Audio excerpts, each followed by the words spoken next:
To say hi to Mac. Hey.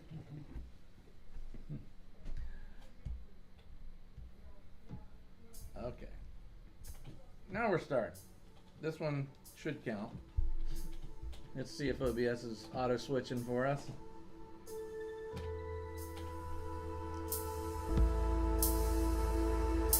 I need to bring a mixer so have you guys coming in. We should always do the jam, but that's like more gear. Anyway. You guys can do them, yeah. I lost the power supply to that tasker.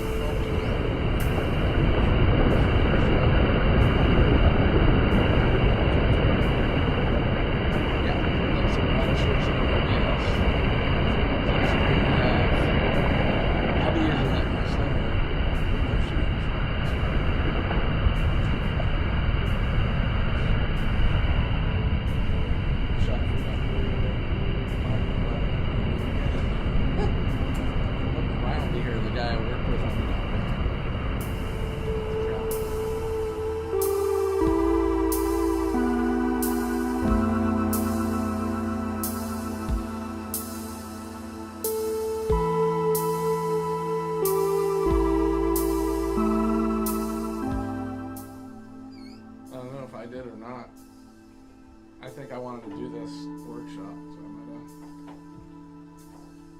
But yeah, we need to go back on the thread and see if somebody who instigated this. Somebody did. Yeah. I'm just curious. All right, look over here, Jimmy, so you can see what's up.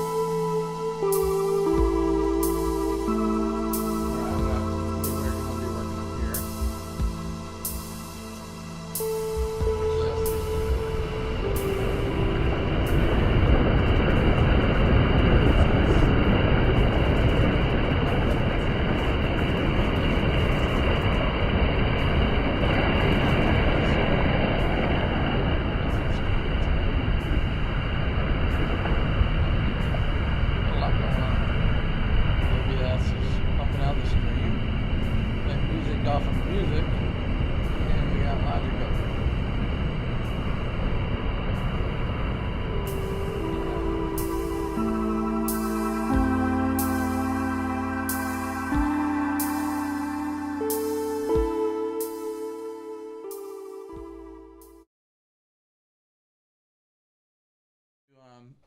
Impulse responses in Logic, and then hopefully use the Waves plugin too, and talk about doing it on little recorders.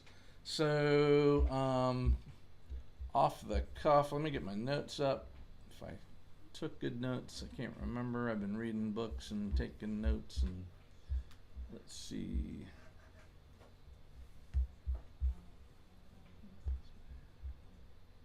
Here we go.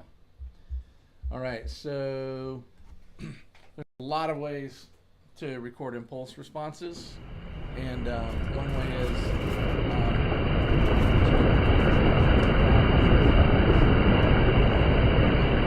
when you go on YouTube, those are actually good. And I got frustrated sweeps doing tests yesterday.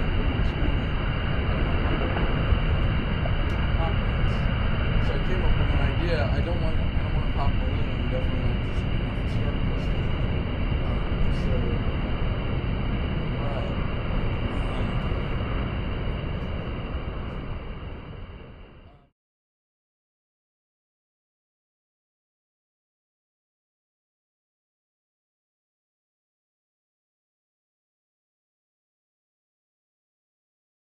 We may run into problems, You were but using the Waves plugin? say it again. You were using that Waves plugin?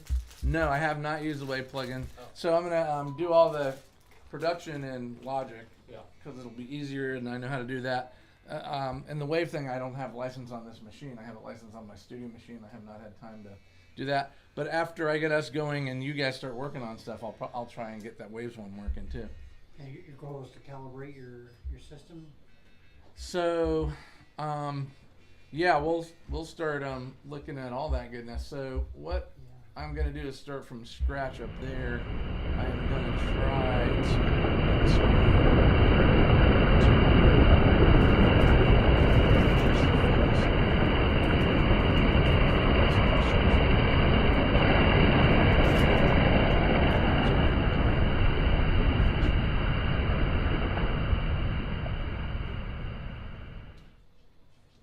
There we go.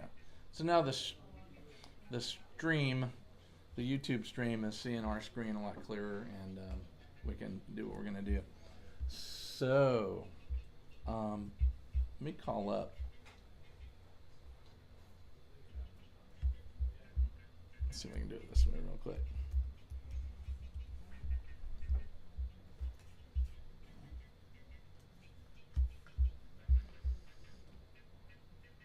If you just type in Logic, Apple Logic Impulse Response Utility, you get really good Apple documents, but it's a PDF you can download, and I downloaded it, and then, and put it in Kindle on my phone, but Kindle on my Mac's not set up, so we'll just go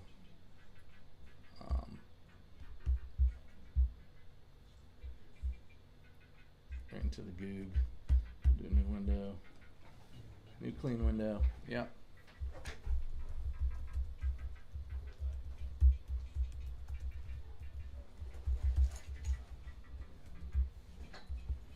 All right.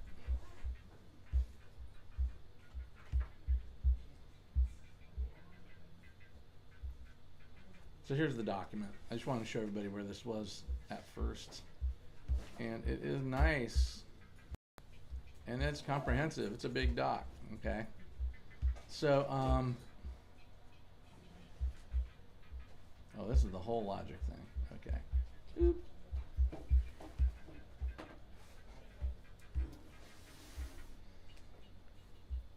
This is the doc I'm talking about.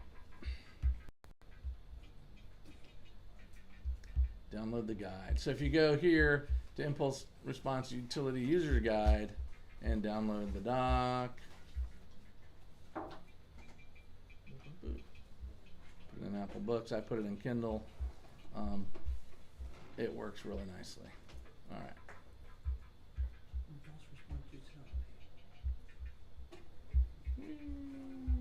Open that Books app. Oh, come on. There it is. Cool. All right. So I'm not going to go through this whole book. What I'm going to do. Oh.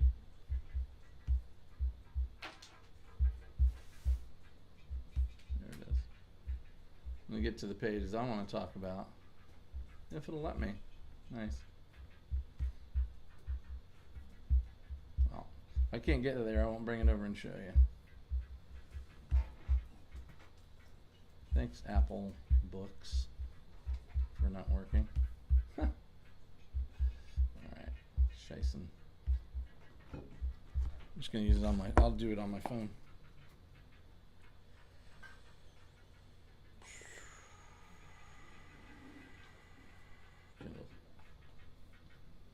So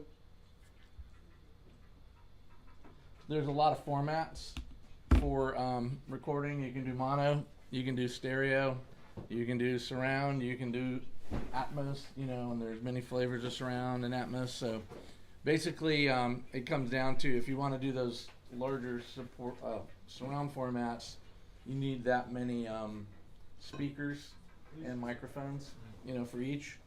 So the most basic is a single speaker and a single microphone. What we're going to do is stereo speakers we're going to do one speaker and stereo microphones. So if you look in the back of the room, I've got two Aston Origin microphones. They're 1 inch, a gold diaphragm, condenser mics, and they're pointed at the rear corners. So I'm jumping straight to the third type of reverb that I wanted to do, which is an echo chamber. So we're doing a chamber. So the speaker, I'm going to put one of the speakers in the center up there, and then we'll do our sweep from that, and we'll record the sweep into those, bouncing off the wall, which is a good documentation of the room in stereo. Okay, so it's kind of triangular. You can do it with one mic. When we do it, talking about doing the zoom, we're going to have to figure that out, because you need to synchronize the sweep with the deconvolver software, so that's why I'm doing it in Logic. So it does it, but then it's going to take the sweep, and it looks at all the frequencies, and then it lines them all back up in time to make the impulse response. That's what deconvolving is. Does that make sense? Yeah. So I was thinking we could record sweeps onto our recorders on one channel and then use it to play back and record in another channel. So I'm gonna try and figure that out at the end of the night if we can make a little hack like that. Okay. But in the meantime, we'll just go with a Logic. So you can do the pops and the claps and the starter pistols, and I came up with an idea. I just got Mariana synth from Mode, and I'm like, I'm not gonna do a balloon, I'm not gonna do any of this stuff, and I'm like, but it's a fast transient. And then one of the notes, if you read the guides, it says, well, a starter pistol doesn't have good low frequency and not a lot of good high frequencies, so you're just gonna get the frequencies of the starter pistol. And that made me think right there, what I need is a bang, but I need a full spectrum bang. That's noise. And I'm thinking Logic has sine and sweep generators as separate utilities, but they don't have a noise utility that I could find. So I'm just going to use Mariana. Mariana has really good noise. It's got two synthesizers, so I'm using two noise filters, one white noise, two filters basically, just to get a really big rich sound. And then I turned all the other synth off, all the other waveforms off. We're just getting noise. I turned the filter envelope off. All I'm doing is using a really short amplitude envelope that starts and stops, maybe in less than half a second. I didn't look at exactly the time, but it makes pop about the sound of a starter pistol. But it's got bottom, it's got top, and it's got everything in between. So I thought if we're going to do those, I'll use that. So I made that file, and so we'll play with that as well. That's in another document, so I'll open that up in a minute. So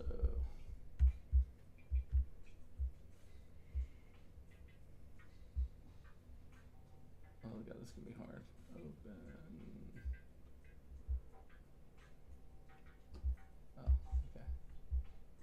I'm like, where did Open Recent go? Got to be in the right doc. This one's untitled, so let me save this one.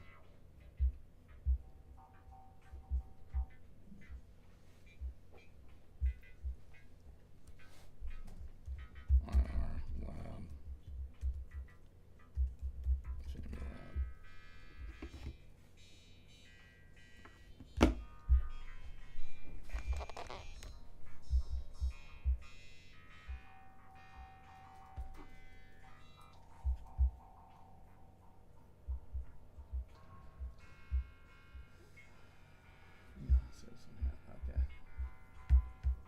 We'll come back to this file in a second. Let me just go to recent, show you what I was talking about. I think this is the right one. Nope.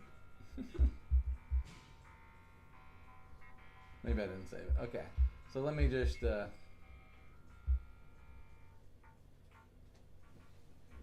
we're good. All right. So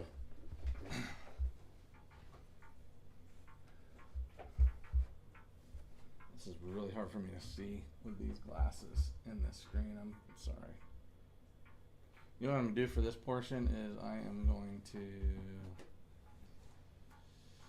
Crap, I was going to move my screen back, but I can't.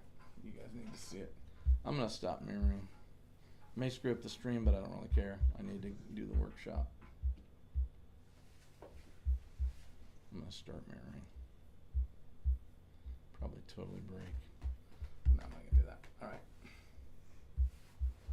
So you can see that I've got mics. Audio 1, I believe I have set up as, let's set it up as a stereo input. So I have a brand new stereo input here. Let's go ends 1 and 2.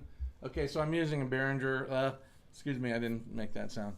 A Behringer 192 kilohertz, interface with OK preamps. We're doing this at 96 bit. I'm sorry, 96 kilohertz 24 bit. We're not using 32 bit. And so we're going into channels 1 and 2 on the rear mics. And then I need to move this speaker to the center of the room. So this would be the source, the musician or the singer. Okay. Yay. and that guy will become our source for the impulse utility in a minute. So I believe now I can, I'm record enabling this channel. I'm going to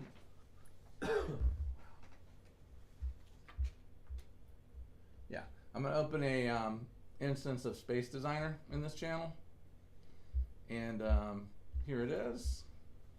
And if I had audio in here, we'd be hearing it go through this particular reverb, which is the default preset. But to get to the impulse response software, you click on here and you come down to Open IR Utility. And it opens a whole other window, which I'll drag over in a second. Whee, cool. What's that saying? All right.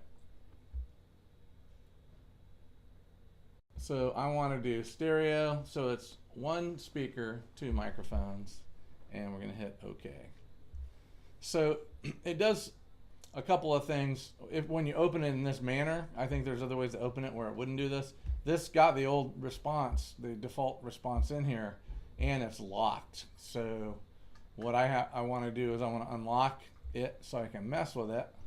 Because a lot of these, when it's locked, let's go back and look, a lot of stuff's grayed out and you can't operate over here on the left side, some of the things you need to operate.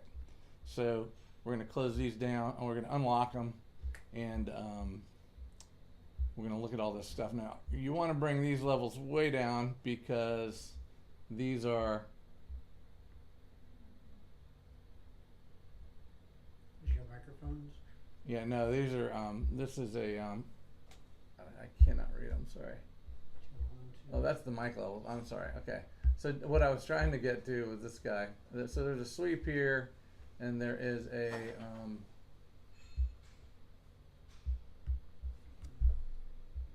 Point at it, I'll read it. yeah. Are we hearing the sweep? Not yet. No. Okay. Okay. So That's channel the one, test tone. Okay. Yeah, I wanted to play the test tone, but I wanted to bring the test tone down. And I bring the test tone, you know, everybody starts at 1K. I'm going to go down to 100 hertz. And I'm also going to bring it down here so it doesn't hurt us, and hopefully, okay. So now we got to double check in this file because I opened a new file. Let's check our audio routing. So sometimes logic changes when you make new files. So I'm going to go to settings, make sure that I'm talking to the right device, and it looks like I am here. So I'm talking to the Behringer for in and out. You can also lower latency, but I'm going to leave that for now. And then I am going to double check my project settings, audio, because I want to make sure I'm at 96K here. Wow, it is hard for me to read.